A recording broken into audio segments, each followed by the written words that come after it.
হচ্ছে মন দিয়ে কাজকর্ম করো, হাত চলে না, ধরা পড়ে গেলে কিন্তু সে আমরা গুটিয়ে নেবো। কি যে বলেন স্যার, আপনি হচ্ছেন মাই বাপ।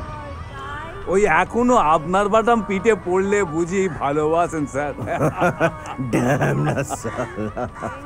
তবে এখনো অতটা বুড়ো হয়ে যায়নি স্যার। এটা আমার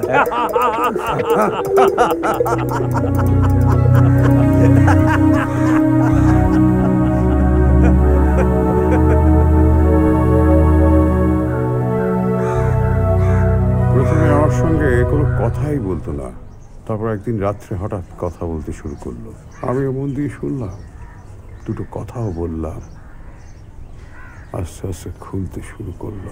কি বললো নিজের ব্যাপারে? ছোটবেলায় মাকে হারিয়েছিল, আমারই মতো। বাবা মৌলবী ছিল, খুব গরিব, খুব মার খেত ছোট্টবেলায়। অনেক নোংরামি হয়েছে ওর সাথে, জানো। ছোট ছিল তো কিছু করতে পারিনি।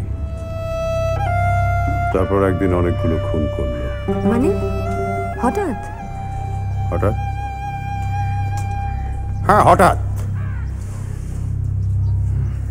মানে আমি ওনা একটা অন্য দুনিয়ার কথা ভাবতো, সেটা খুব সুন্দর, মজার, উৎসব, গান।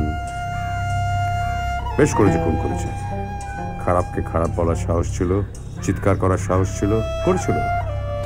আমি কাঁটা তার এই সুখী, এই কুয়াশাতে উঁকি দিয়ে রাজি মিথ্যে নিতে।